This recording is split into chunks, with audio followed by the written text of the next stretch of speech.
सईद काजी साहब, ये फरमाइएगा कि वज़ीर आज़म साहब ने जिस तरीके से आज कहा कि एक तो कीमतों में कमी लाने के लिए इकदाम करेंगे, साथ उन्होंने ये भी लिखा कि जो जिम्मेदार हैं उनका पूरा मुहासबा किया जाएगा, उनको करार वाकई सज़ा दी जाएगी। अगर ज़ाहिर है ज़्यादा दूर जाने की ज़रूरत नहीं है, जो दवाइयों की कीमतों के हवाले से एक स्कैंडल आया था, उस पर भी फिर इंक्वायरी हुई, रिपोर्ट सामने आई, क्या उन लोगों का मुहासबा हो सका? क्या उन लोगों को करार वाकई सज़ा मिल सकी जो इस पे अवाम यकीन करे?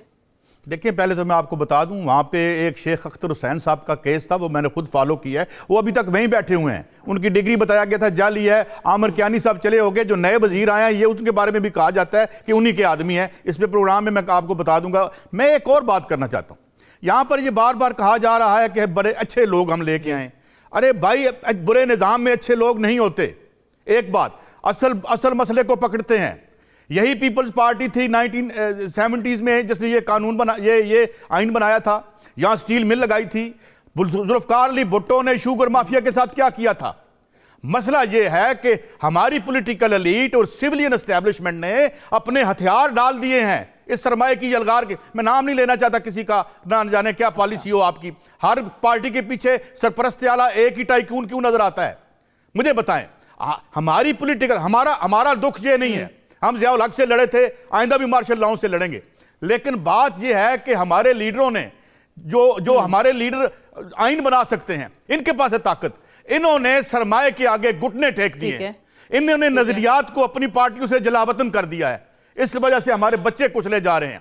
और मैं आपको बताऊं, कोई अच्छे बंदों वाली बात, वजह क्या समझ में आ रही है? वजह यह है कि पीपल्स पार्टी की आप मिसाल दे रहे हैं, चलिए पीपल्स पार्टी की बात ही कर लें। फिर वो जुल्फिकार अली भुट्टो साहब वाली मिसाल आपने दी कि क्यों फिर उस नजरिए से क्यों दूर हो गई पीपल्स पार्टी? आरिफ साहब की लाइनें के सभी को मसलियत कोशी हुनर लगने लगी है, सरों पर अब गुबारे राह गुजर शायद ना आए। हमने भट्टियां खोल ली, दुकानें बना ली, इसमें सर कटते हैं। पीपल्स पार्टी से ज्यादा किसको पता है?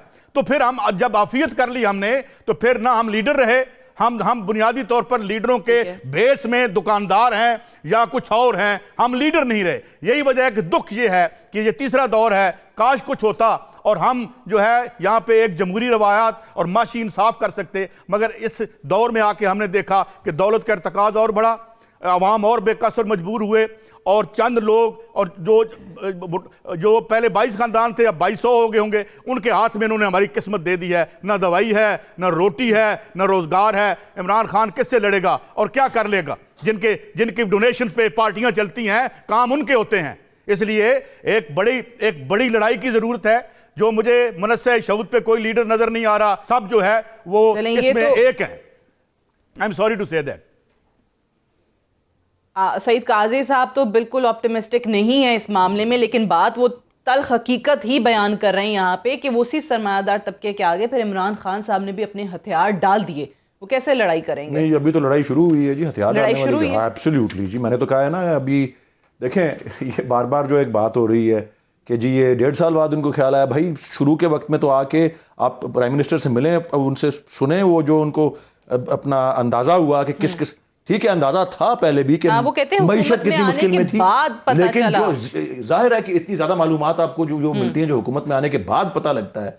वो तो कहते हैं कि जी ये 2-3 दोस्ताना मुल्कों ने उस वक्त एकदम फौरी तौर पे हंगामी मदद ना की होती तो मुल्क का तो दिवालिया होने वाला था। और ये तो जो महंगाई, थोड़ा सा ये डॉलर जो है 120 से 150 पे जाने की वजह से या 155 के जाने की वजह से हुई है। अगर वो 200-300 पे चला जाता, और जो कि अगर मुल्क दिवालिया होता तो वो हो सकता था इजीली। उस वक्त क्या महंगाई होती और किस बहरान से बचाया है वो करके, मुस्तहकम करके। आज भी देखें, जेपी मॉर्गन के जो यहाँ के चीफ हैं इस इलाके के, उन्होंने बताया हुआ है कि जी करेंसी की स्टेबिलिटी को हम बड़ा उसमें कोई रिस्क नहीं देखते। फोर्सिबल फ्यूचर वो इतने बढ़ते चले जा रहे हैं, जो इमरान खान साहब ने कहा था वो लेंगे ही नहीं। देखें जी, सबसे पहली बात, IMF के साथ कल फिर मुज़ाकरात हैं। एक तो शाहिद लतीफ साहब ने कहा कि जी वो किसी ने, मुशीर खजाना ने कहा था, चीखें निकलने वाली बात। वो अप्रैल 2019 में असद उमर साहब जब वो रुखसत हो रहे थे एज फाइनेंस मिनिस्टर, उन्होंने कहा था क्योंकि रिफॉर्म्स और फिर IMF पैकेज जो कि हर नई हुकूमत ने 2008 में भी लिया, PPP गवर्नमेंट ने 2013 में PMLN गवर्नमेंट ने भी लिया। उसके इफेक्ट्स जो थे ना कि आपने नहीं जाना IMF के पास। बहरहाल जी, जो उस वक्त के हालात थे, कोई चॉइस नहीं थी जो इकोनॉमी को देख के अपना जो मुश्किल थी उसके हवाले से। लेकिन बहरहाल मैं आपको अर्ज कर दूं, कल पंजाब में भी मीटिंग हुई है, चीफ सेक्रेटरी साहब मौजूद थे, 4 मिनिस्टर्स पंजाब गवर्नमेंट के थे, इंडस्ट्रीज मिनिस्टर जो असलम इकबाल साहब हैं, एग्रीकल्चर के मिनिस्टर जो लंगड़ियाल साहब हैं, फिर फूड के मिनिस्टर समीउल्लाह खान साहब, आबपाशी के मिनिस्टर सरदार मोहसिन लगारी साहब। ये उनका फैसला, और ये जिनको जो इतनी ये बाय द वे ये PMLN की लाइन है, ये उनके बयान जो मरियम औरंगजेब साहिबा और मियां शहबाज शरीफ के आए हुए हैं कि जी ये खुसरो बख्तियार साहब के और जहांगीर तरीन साहब के वो स्टॉक्स लें। बिल्कुल, ये भाई साहब पंजाब की गवर्नमेंट ऑलरेडी हुक्म दे चुकी है, इनकी दोनों साहिबान की मिलें पंजाब में इन दोनों की मिलें, पंजाब में तलाशी का हुक्म ऑलरेडी पंजाब हुकूमत दे चुकी है। इस वक्त सब तमाम स्टॉकिस्ट्स और तमाम मिलर्स को अपने स्टॉक्स को डिक्लेयर करने का कहा गया है। कोई कमी बेशी होती है तो देखते हैं कौन इसमें स्पेयर होगा। आप देखिएगा, मुझे पता ना आपने ये अल्फाज इस्तेमाल किए हैं इमरान खान साहब के लिए कि वो रूथलेस हैं इस मामले में, तो फिर देखिएगा कोई किसी किस्म के हथियार जो हैं वो नहीं डाले गए। और उसके अलावा अपना शाहिद लतीफ साहब ने ये भी कहा है कि जी 70% शुगर मिल्स जो हैं वो PTI के लीडर्स की हैं। ये बिल्कुल गलत है। मेरे पास जो इंफॉर्मेशन है वो तो है 4 से 6%। लेकिन एक चीज मैं जरूर एग्री करता हूं और कायरा साहब से कि आप शुगर मिल्स का, जहां तक एसेंशियल फूड स्टफ्स का ताल्लुक है, शुगर एक इंडस्ट्री है जो कि बड़ी नुमाया है, बाकी फ्लावर और इस तरह की जो है वो डिस्पर्स्ड है। शुगर मिल्स की अब तो जो मिसाल नजर आती है वो है कि हर शुगर मिल पाकिस्तान में जो है, खैबर में हो, पंजाब में हो, सिंध में हो, वो पॉलिटिकल लोगों के पास, पॉलिटिकल लोगों के पास है। अब जो एक दो इंडस्ट्रियलिस्ट के पास थी, वो भी पॉलिटिकल लोगों ने खरीद ली। क्योंकि आज ये फिरदौस आशिक अवान ने भी कहा है, ये उनकी प्रेस कॉन्फ्रेंस के अंदर भी अल्फाज थे कि ये जो चीनी का क्राइसिस आया है, मसनूई क्राइसिस, कायरा साहब उन्होंने कहा ये सिंध के सियासी खानदानों की वजह से आया है। नाम उन्होंने नहीं लिए, लेकिन उन्होंने मलबा जो है वो सिंध में सियासी खानदानों पर डाला है। और ये जो अभी वलीद इकबाल साहब बात कर रहे थे, ये तो फिर बड़ी खबर है कि अगर पंजाब हुकूमत खुद जहांगीर तरीन और खुसरो बख्तियार की मिलों की तलाशी ले रही है। उन्होंने तमाम मिलर से डेटा मांगा है। जी मैंने तो आपसे पहले कहा ना कि कुछ नहीं होगा।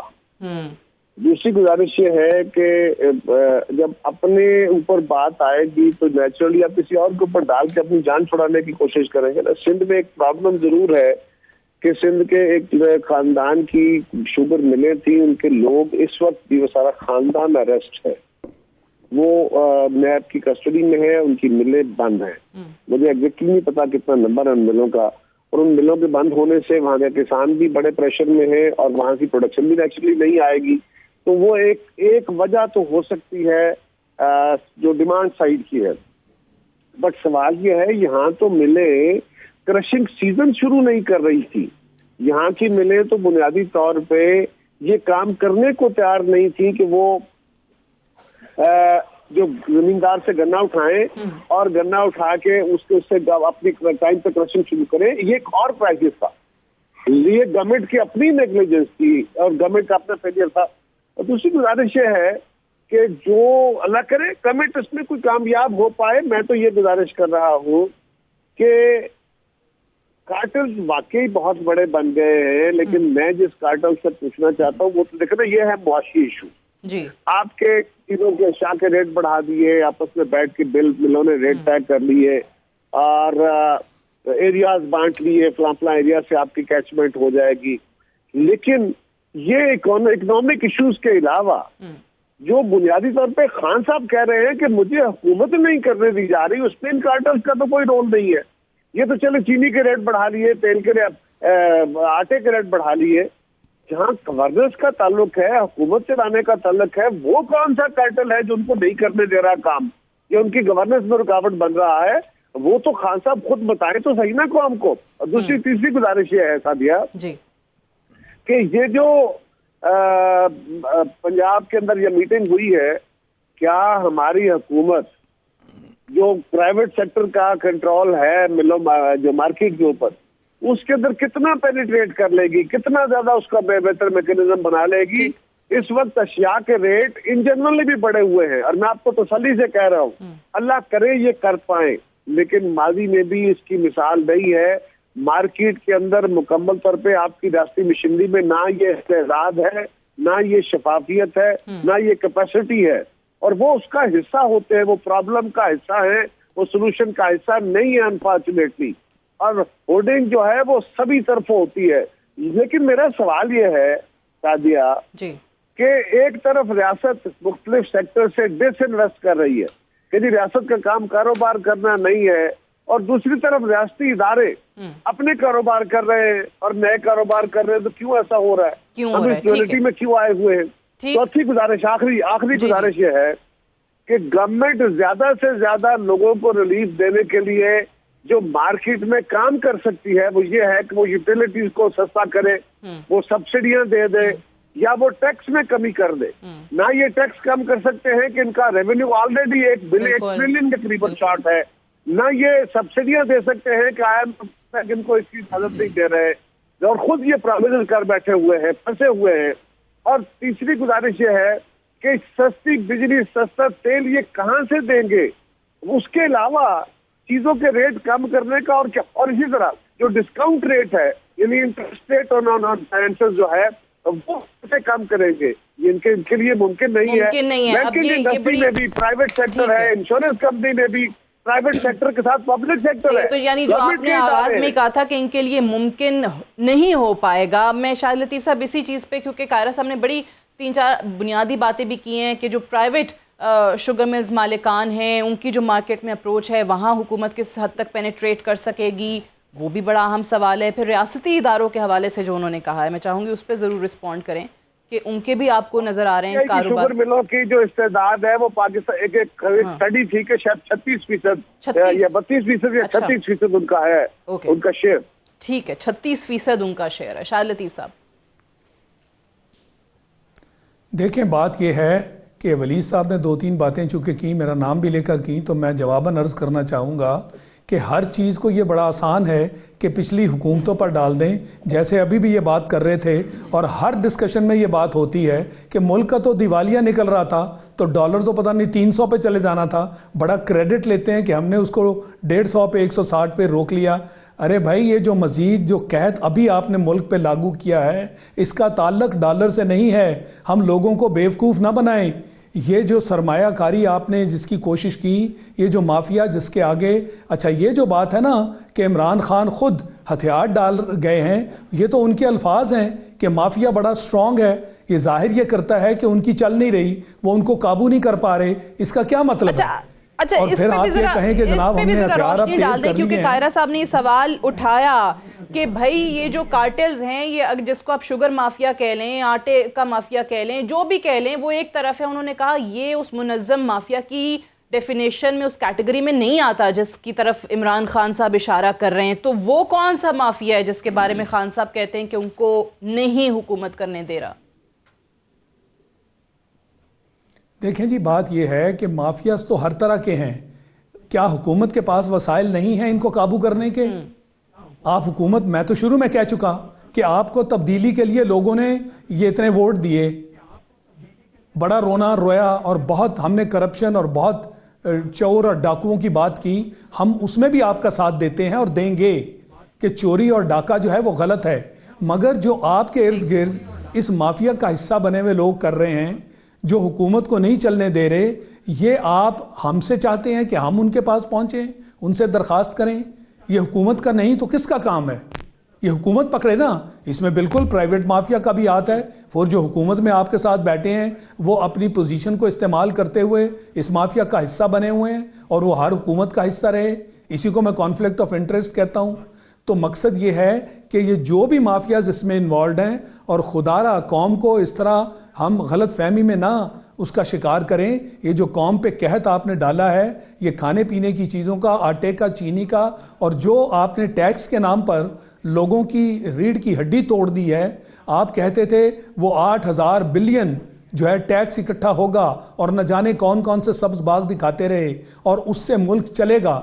फिर IMF की तरफ हम भाग गए, टैक्स अब इकट्ठा नहीं हुआ और टैक्स आप जो है वो लोगों के ऊपर टैक्स डाल के हर चीज़ के ऊपर, तो लोगों का तो 2 वक्त का खाना पूरा नहीं हो रहा। इस टैक्स के नाम पे आप रेवेन्यू जो है उसकी फिगर्स देते हैं। ये वो टैक्स नहीं है जिसकी बात आप करते थे।